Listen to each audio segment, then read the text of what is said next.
Hello everyone, तो स्वागत है आप सभी का एक बार फिर से रैंकर्स के इस प्लेटफॉर्म पर। तो आज की इस वीडियो में मैं आपके साथ डिस्कस करने वाला हूं एचपी असिस्टेंट हिस्ट्री की तैयारी कर रहे बच्चों के साथ एक और आंसर राइटिंग क्वेश्चन की कैसे जो है हम अपनी आंसर राइटिंग को बेहतर कर सकते हैं। तो आज का जो हमारा क्वेश्चन रहने वाला है वो क्या रहेगा, तो आपको देखने को मिलेगा। आज का जो हमारा क्वेश्चन है वो रहने वाला है, भाग्यशाली नाम वाला हुमायूं क्या केवल दुर्भाग्य के कारण या अपनी चारित्रिक कमजोरियों की वजह से जीवन भर ठोकरें खाता रहा। तो बहुत इंपॉर्टेंट क्वेश्चन आपको ये देखने को मिलेगा कि किस तरह से जो है ये आपको सॉल्व करना है। तो सबसे पहले बात करते हैं यहाँ पे क्या बात हो रही है कि हुमायूं के जो नाम है उसका अर्थ क्या था। उसका अर्थ ही था भाग्यवान, और भाग्यवान नाम का व्यक्ति था। लेकिन हमेशा आपको देखने को मिलेगा कि इसका जीवन कैसा रहा, इसका जीवन हमेशा ही संघर्षरत रहा। तो संघर्षरत रहा, इसके कारण हमें देखने को मिलेगा कि क्या दुर्भाग्य उसके पीछे था या इसकी अपने व्यक्तित्व की, अपनी पर्सनैलिटी की कुछ ऐसी कमियां थी जिसके कारण इसे जीवन भर जो है ठोकरें खानी पड़ी। तो चलिए करते हैं इसको आइडेंटिफाई कि कैसे जो है हम इस क्वेश्चन को लिख सकते हैं। तो सबसे पहले तो हम बात करेंगे किसके बारे में, हुमायूं के बारे में, क्योंकि क्वेश्चन ही उससे बना हुआ है। तो हुमायूं के बारे में आप लोग क्या क्या जानते हैं उससे हम सबसे पहले बात करेंगे। तो आप सभी लोग हुमायूं के बारे में ये चीज तो जानते होंगे कि भाई दूसरा ये क्या था, दूसरा मुगल बादशाह था। ये सिंपल से फैक्ट हम देखेंगे।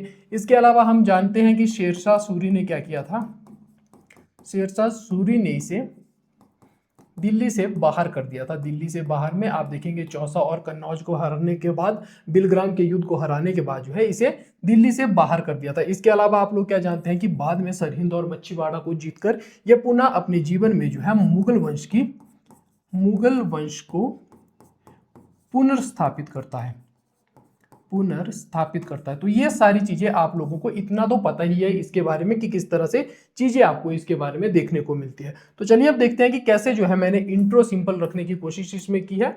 यहाँ पे आपके लिए हैंड रिटन नोट्स रहने वाले हैं। इसके अलावा मैंने एक सैंपल क्वेश्चन आपके लिए, जैसा कि आप सभी लोग अब अवगत है इस बात से कि मैं जो है आपके लिए इस तरह के क्वेश्चन, अपने सैंपल क्वेश्चन आपके लिए प्रिपेयर करके लाता हूं। तो बात करते हैं इसके बारे में कि क्या चीजें हमें देखने को यहाँ पे मिलेंगी। तो सबसे पहले बात करते हैं, भाग्यशाली नाम वाला हुमायूं क्या केवल दुर्भाग्य के कारण या अपनी चारित्रिक कमजोरियों की वजह से जीवन भर ठोकरें खाता रहा था। तो मैंने जो है यहाँ पे इंट्रो क्या बनाया है कि दूसरा मुगल बादशाह हुमायूं इतिहास में संघर्षपूर्ण जीवन यापन हेतु प्रसिद्ध है। भाई आप सभी लोग जब भी हुमायूं का नाम आता है तो आप सभी लोग इसीलिए जानते हैं हुमायूं को, क्योंकि उसने क्या किया था। तो आपको देखने को मिलेगा उसे जो है भारत से बाहर निकाल दिया गया था शेरशाह सूरी के द्वारा। तो वही चीज मैंने यहाँ पे पुट करने की कोशिश की है।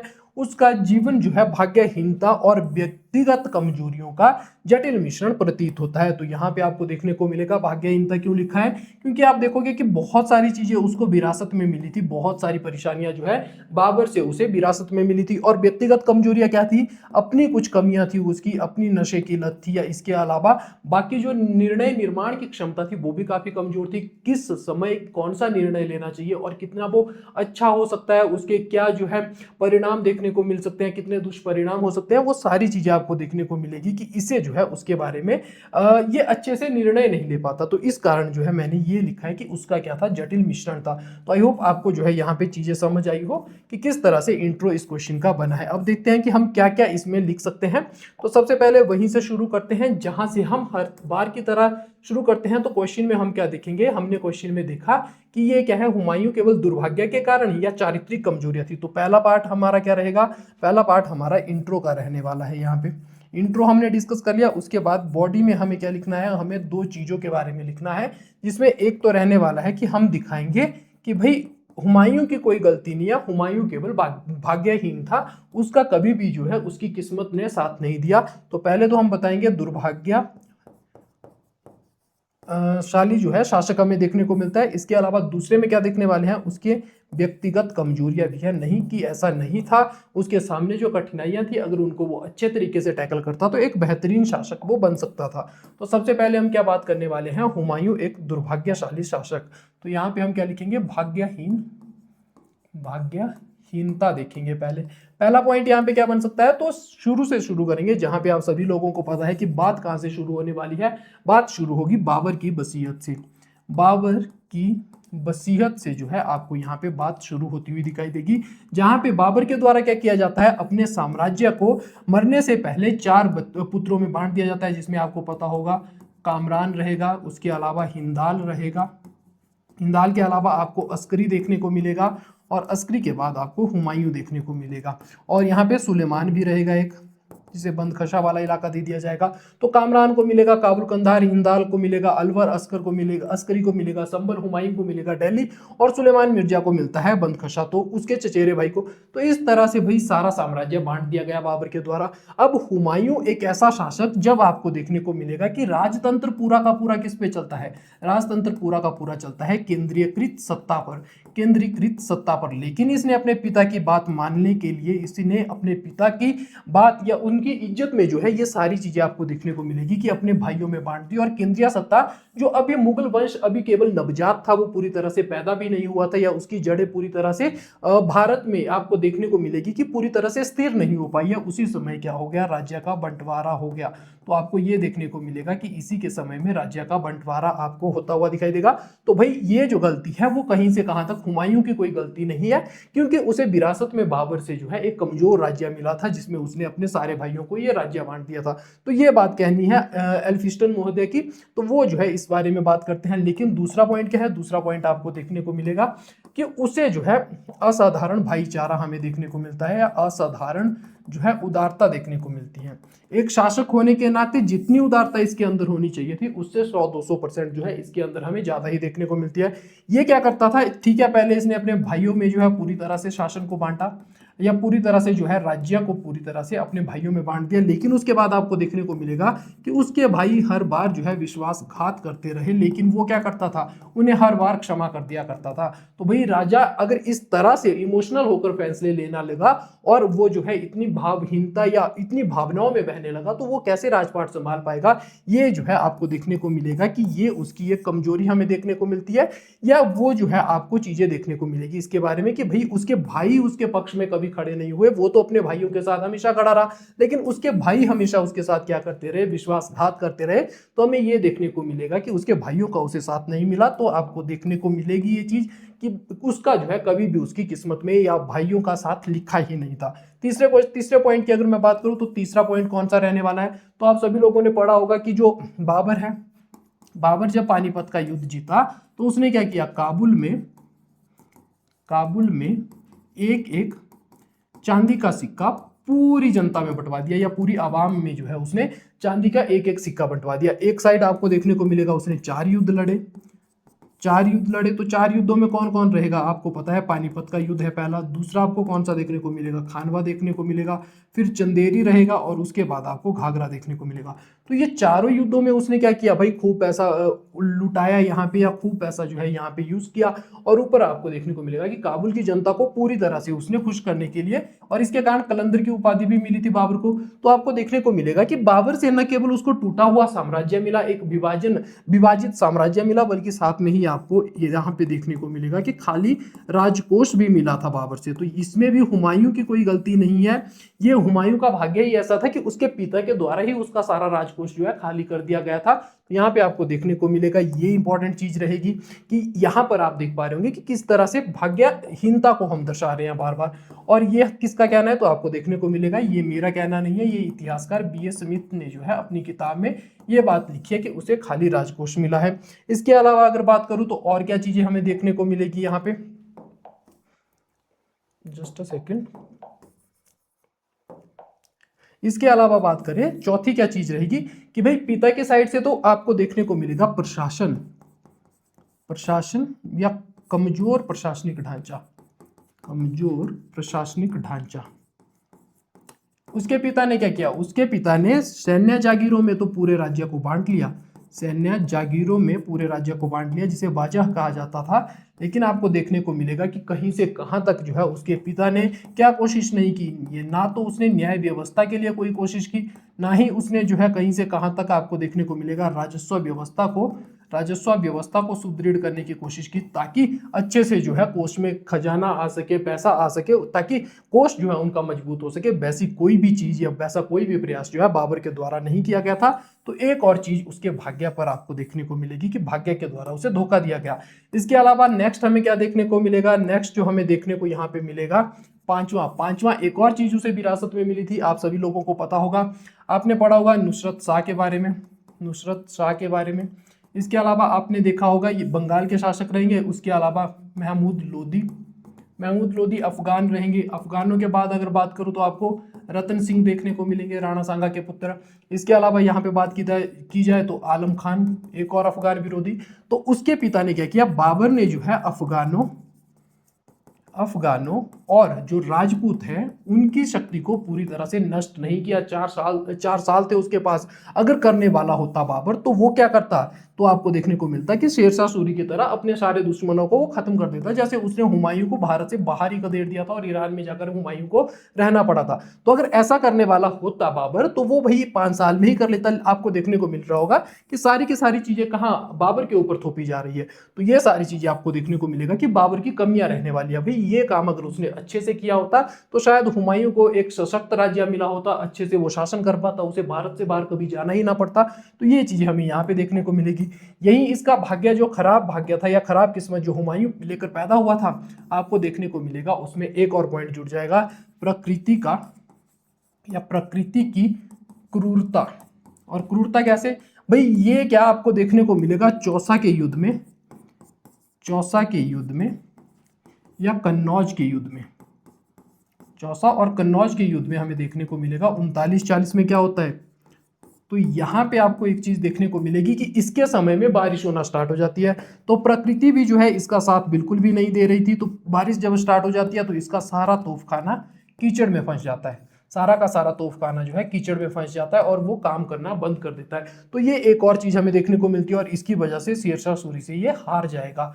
तो हमें देखने को मिलता है वही किस्मत ने इसका साथ बिल्कुल भी नहीं दिया। इसके अलावा कौन पॉइंट हमें देखने को मिलेगा, तो ये जो है कुछ 6 पॉइंट काफी रहेंगे, इनके बारे में आपको ध्यान रखना है। और एक और इंपॉर्टेंट पॉइंट क्या रहेगा, अब एक और इंपॉर्टेंट पॉइंट है इसकी आकस्मिक मृत्यु। इतना ही भाग्यहीन नहीं था, कुछ और चीजें रह गई।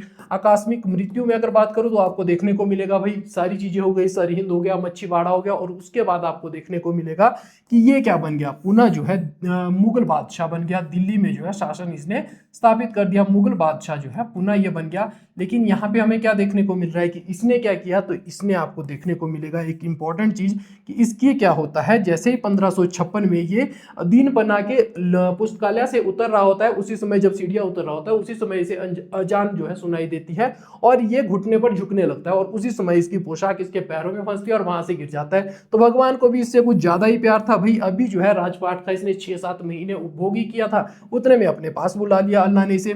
तो ये चीज हमें देखने को मिलती है कि इससे ज्यादा भाग्यहीन शासक या इससे ज्यादा अभागा शासक जो है हमने पूरे इतिहास में नहीं देखा। तो ये कुछ चीजें जो है हुमायूं को भाग्यहीन बताती है। तो चलिए देखते हैं अब हमने क्या क्या चीजें लिखी हुई है, उसके बारे में थोड़ी सी चीजें हम जान लेते हैं। लेकिन उससे पहले कोर्स को थोड़ा जो है आपको बताना चाहूंगा कोर्स के बारे में कि जल्द ही हिमाचल प्रदेश असिस्टेंट प्रोफेसर के लिए हिस्ट्री की, अगर हिस्ट्री में आप तैयारी कर रहे हैं तो हिस्ट्री का कोर्स आपके लिए लेकर आ रहा हूं द रैंकर्स ऐप पर, जहां मैं आपके साथ 100 क्वेश्चन डिस्कस करने वाला हूं 20 से 25 क्लास में। हर क्लास में 4 या 5 क्वेश्चन आपके साथ डिस्कस किए जाएंगे, आपको पूरी चीजें बताई जाएंगी कि किस तरह से ढांचा लिखा जाता है, क्वेश्चन का स्ट्रक्चर क्या रहना चाहिए, इंट्रो कैसा होना चाहिए, कंक्लूजन कैसा रहेगा। तो ये सारी चीजें यहाँ पे हमें देखने को मिलेगी। इसमें फैकल्टी कौन रहने वाले हैं, तो मैं खुद रहूंगा और साथ में डॉक्टर अभिषेक रहने वाले हैं। और यहाँ पे आपको देखने को मिलेगा कि डेली 3 बजे मैं आपके साथ यूट्यूब पर एक क्वेश्चन जो है एनालाइज करता हूँ कि कैसे आपको आंसर राइटिंग करनी है। तो ये अलग से आपके लिए यूट्यूब पर सेशन चलता रहेगा। बाकी आप ऐप जो है डाउनलोड आपने नहीं किया है तो ऐप भी डाउनलोड कर सकते हैं। वापिस आते हैं अपने टॉपिक पर, तो यहाँ देखते हैं कि अब भाग्यहीनता में मैंने क्या पॉइंट लिखे हैं।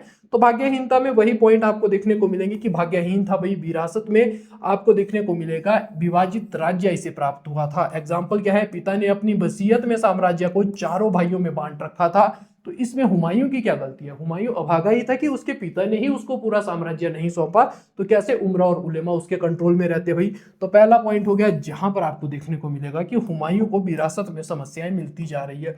दूसरा पॉइंट क्या है, दूसरा आपको देखने को मिलेगा बाबर से प्राप्त खाली राजकोष। बाबर की उदारता ने राज्य को आर्थिक रूप से कमजोर किया था। पानीपत जीतने के बाद उसने काबुल में धन पानी की तरह बहाया था। धन जो है काबुल में उसने एक एक चांदी का सिक्का बांटा था। इसके अलावा मैंने कहा कि उसने 4 युद्ध लड़े थे तो उसमें भी धन चाहिए था। तो भाई ये सारी चीजें हमें देखने को मिल रही है।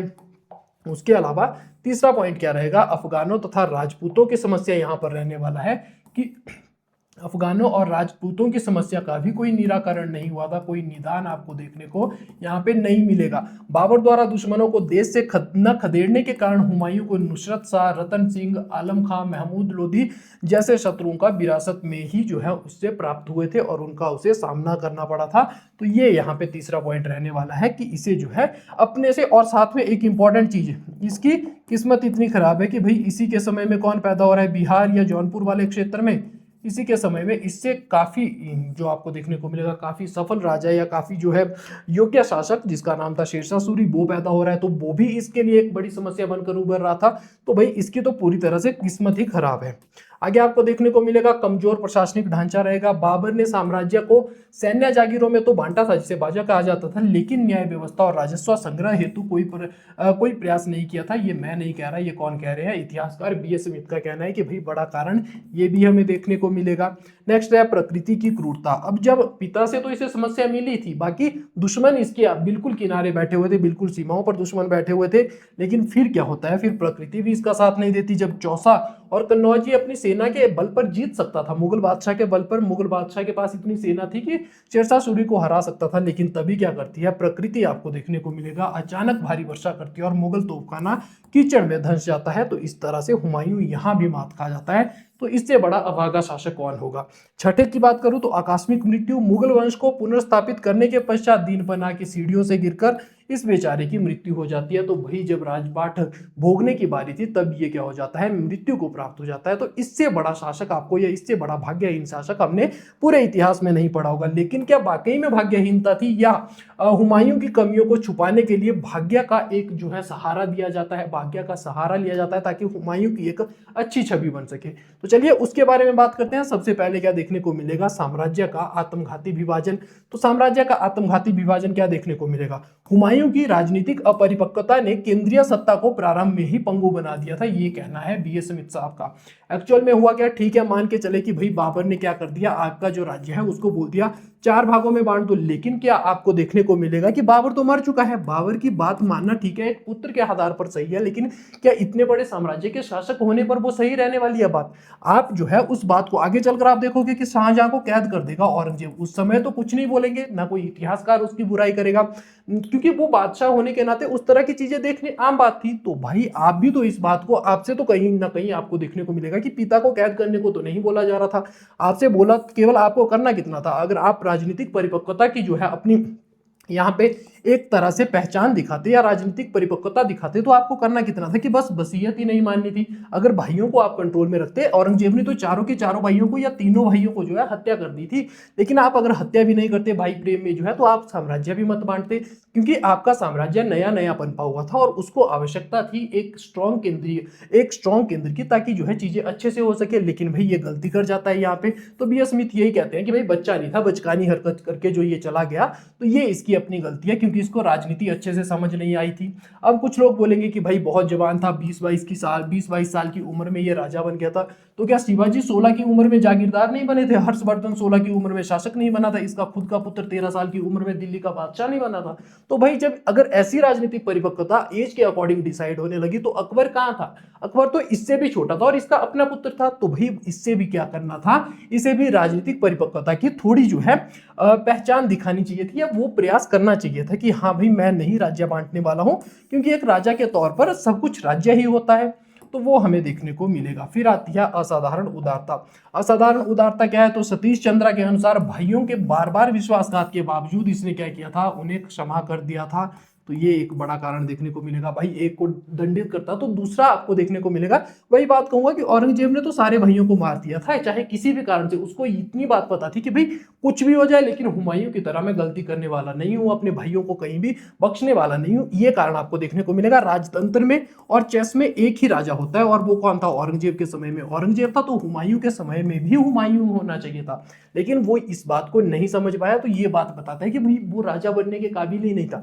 ठीक है, अकबर के पिता के रूप में हम देख सकते हैं कि अकबर इतना बड़ा जो व्यक्तित्व अकबर आगे चलकर हुआ उस पे पिता के व्यक्तित्व की छाप भले ही दिखती हो, लेकिन फिर भी इस तरह का व्यक्ति राजा बनने के काबिल राजतंत्र में बिल्कुल भी नहीं है। आगे बात करते हैं धन का अपव्यय। तो धन का अपव्यय क्या था? राजकोष को मजबूती प्रदान करने के स्थान पर कला और इमारती विकास में फिजूल खर्ची कर दी। देखो भाई, इसको भाग्यहीन बनाने के लिए आवश्यक है कि किसकी सारी चीजें जो है बाबर पर डाल दो, लेकिन खुद ये भी बच्चा नहीं था। अगर इसको पता है कि भाई मेरे पास जो है 100 ही रुपए राजकोष में बचे हैं, तो उसमें से मैं 90 रुपए, अगर राज्य को मजबूत करने में जो 100 रुपए मुझे लगाने चाहिए, 90 रुपए मैं दीन पनाह में क्यों लगा दूं? एक नया शहर बसाने की मुझे क्या जरूरत है, जबकि मैं खुद ही अपने राज्य में इतना स्ट्रांग नहीं हो पाया हूं, मेरे राज्य की जड़ें इतनी मजबूत नहीं है, तो एक नए शहर की मुझे क्या आवश्यकता है? तो भाई ये फिजूल खर्ची अपने साथ फारस से जो है ये बड़े बड़े जो है कलाकार लेकर आ रहा है। तो भाई ठीक है, शौक अपनी जगह है, लेकिन पहले जरूरी क्या था? राज्य को स्थायित्व देना था। तो वो यहाँ पे देखने को हमें मिसिंग मिलता है। नेक्स्ट बात करते हैं विलासितापूर्ण जीवन। विलासितापूर्ण जीवन में क्या रहने वाला है? विलासितापूर्ण जीवन, अफीम के नशे तथा ऐशो आराम के चलते हुमायूं ने शत्रु को मजबूत होने का पर्याप्त अवसर दिया। तो यहाँ पे आपको बड़ा ही फेमस किस्सा याद होगा, 1637 में इसने क्या किया? 1637 ईस्वी में ये बंगाल जाता है और 1638 में आपको देखने को मिलेगा कि बंगाल को ये जीत लेता है, गौड़ वाले क्षेत्र को ये जीत लेता है। लेकिन गौड़ की खूबसूरती से इतना प्रभावित होता है, एक तो भाई ऐशो आराम में चला जाता है, अफीम के नशे में चला जाता है, और तीसरा आपको देखने को मिलेगा लगभग 6 से 9 महीने ये यहाँ पर बिता देगा। जब 6 से 9 महीने यहाँ पर बिताएगा और यहाँ क्या नाम क्या है, इतना खुश होगा कि जनताबाद यहाँ का नाम रख देगा। तो जब एक शासक होने के नाते ऐशो आराम में इतना समय बिताया जा रहा है और बिहार में सबसे बड़ा दुश्मन इसका खड़ा हो रहा है जिसका नाम है शेरशाह सूरी, तो 6 महीने जब ये ऐशो आराम में बिता रहा था तो शेरशाह सूरी ने क्या किया? जितने भी इसके बंगाल से दिल्ली जाने वाले रास्ते थे उन सबको काट लिया। तो बंगाल से दिल्ली जाने के रास्तों को जब इसने ब्लॉक कर लिया तो इसको देखने को मिलेगा कि फिर जाके ये जागेगा, उतने में इसका भाई पीछे दिल्ली में अपना राज्याभिषेक कर लेगा। तो ये सारी चीजें हमें देखने को मिलती है कि ये इसकी जो है एक तरह से जो शाये बेखबर वाली बात आप आगे चलकर देखोगे, इसी के आगे वंशजों को कहा जाएगा, बहादुर शाह प्रथम को। तो वो बात इसके लिए भी रहती है कि भाई रियासत में क्या हो रहा है उससे इसे कोई फर्क नहीं पड़ता, इसको केवल अपने ऐशो आराम से मतलब था। इसको जो है शेरशाह सूरी किस तरह से, शेरशाह सूरी से सीखना चाहिए था कि टाइम का उपयोग कैसे किया जाता है, लेकिन वो नहीं सीख पाया, इसलिए वो डिजर्व करता था इस तरह भारत से बाहर जाना, क्योंकि उससे योग्य व्यक्ति उसे बाहर कर रहा है जिसका नाम है शेरशाह सूरी। और मैं इसके व्यक्तित्व के बारे में पूरा का पूरा आपको चीजें बता चुका हूं कि किस तरह से इस व्यक्ति ने अपने को धूल में कीचड़ में खिला हुआ फूल था एक प्रकार से शेरशाह सूरी, और वो महलों में पैदा हुआ था, तो इससे सीख सकता था हुमायूं, लेकिन नहीं सीखा। तो ये चीजें हमें देखने को मिलती है कि बहुत सारी जो है गलतियां अपनी थी हुमायूं की, बाबर पर सारा दोष थोपकर इसके जो कारनामे थे उनको माफ नहीं किया जा सकता एज ए इतिहासकार। तो ये हमें देखने को मिलता है। पांचवा बात करूं तो निर्णय क्षमता का अभाव था इस व्यक्ति में। निर्णय क्षमता का अभाव कैसे था? गुजरात विजय के पश्चात इसने अस्करी को वहां का गवर्नर बना दिया। अब आपको देखने को मिलेगा कि ये गुजरात जाता है, 1635 के आसपास गुजरात जीतेगा। उसके बाद क्या होगा, वहां पे क्या करेगा, अस्करी को जो है वहां का गवर्नर बना देगा। गवर्नर बनाया तो गवर्नर बनाने के बाद जनता पर उसने क्रूरता दिखाना शुरू कर दी। जनता ने क्रूरता जब जनता पर हुई तो जनता क्या करती है, जनता ने किया विद्रोह, और जनता जब विद्रोह करती है तो 1 साल के भीतर, अभी ये पूरी तरह से दिल्ली नहीं पहुंच पाया था, उसके पीछे पीछे अस्करी भी आ गया। तो यहाँ पे इसे करने की क्या जरूरत थी? आपको देखने को मिलेगा कि इसे करना क्या चाहिए था, इसे वापिस जाना चाहिए था। जैसे अकबर आगे चलकर 9 दिनों में वापिस जब गुजरात में विद्रोह होगा, गुजरात जीतने के बाद अकबर अभी दिल्ली पहुंचेगा और उसके बाद आप देखोगे कि बाद में 9 दिन में वापिस जाकर गुजरात को फिर कब्जा कर लेगा, जिसे जो है द्रुतगामी अभियान भी अकबर का माना जाता है। तो उस तरह से इसे भी कब्जा करना चाहिए था, लेकिन इसने कभी भी कोशिश नहीं की दोबारा से गुजरात जीतने की। और गुजरात क्या था, गुजरात की अगर मैं बात करूं तो आपको देखने को मिलेगा कि गुजरात जो है, जस्ट अ सेकेंड, गुजरात जो है भारत का आप अगर मैप देखेंगे तो इस तरफ से आपको देखने को मिलेगा ये क्षेत्र गुजरात है। गुजरात को जीतने का मतलब है मध्य एशिया के ओर का रास्ता, मध्य एशिया के जो क्षेत्र है या पश्चिम एशिया का जो इलाका है उसकी ओर अपनी पहुंच करना, अपना व्यापार वाणिज्य बढ़ाने की कोशिश करना। तो गुजरात तो कभी हाथ से जाना ही नहीं चाहिए था। गुजरात गया तो गया, साथ में मालवा भी चला गया उसके हाथ से, तो भाई पूरी तरह से गुजरात ब्लॉक हो गया उसके लिए, उसकी एंट्री, और उसने दूसरी बार कोशिश भी नहीं की। तो ये उसकी गलती है। इसके सारी चीजें जो है भाग्य और बाबर पर सौंप कर आप इसको कम दोषी करार नहीं दे सकते हैं। तो हमें ये यहाँ पे देखने को मिलता है। अब ये थी कुछ इसकी अच्छी बातें, कुछ ये बातें कि भाई भाग्यहीन नहीं था, अपनी कमजोरियां थी। अब देखते हैं कि एक बेहतरीन कंक्लूजन कैसे लिखा जा सकता है इसके बारे में। तो यहाँ पे कंक्लूजन क्या रहने वाला है, यद्यपि हुमायूं की परिस्थितियां कठिन थी, लेकिन उसमें यदि उसमें बाबर जैसी कूटनीतिक सूझबूझ और दृढ़ इच्छा शक्ति होती तो वह इन परिस्थितियों को बदल सकता था।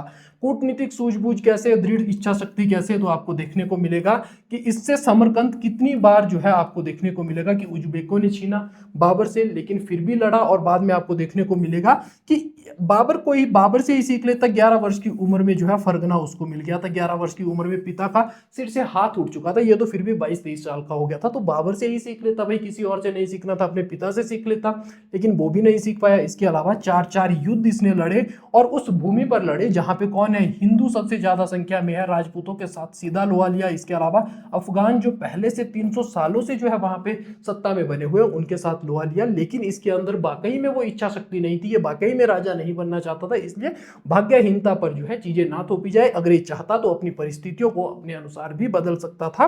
तो इस तरह से जो है हमने हुमायूं का कैरेक्टर कैसा था उसके बारे में हमने परीक्षण किया। अब आपके लिए एक इंपॉर्टेंट जो नोटिफिकेशन रहने वाली है कि Himachal Pradesh assistant professor history में अगर आप तैयारी कर रहे हैं तो आपको क्या देखने को मिलेगा। मैं आपके लिए ऐप द रैंकर्स पर लेकर आ रहा हूं एक कोर्स जिसमें हम डिस्कस करेंगे 100 क्वेश्चंस। तो 100 क्वेश्चन मैं आपके साथ डिस्कस करने वाला हूं 20 से 25 क्लास में। और इसके साथ साथ डेली मैं 3 बजे आपके साथ एक यूट्यूब पर जो है सेशन करता हूं जिसमें हम डेली एक क्वेश्चन जो है डिस्कस करते हैं कि कैसे जो है आंसर राइटिंग की जाए। तो आई होप आपको आज का सेशन अच्छा लगा होगा। आज की क्लास हम यहीं तक रखेंगे। Thank you so much, bye.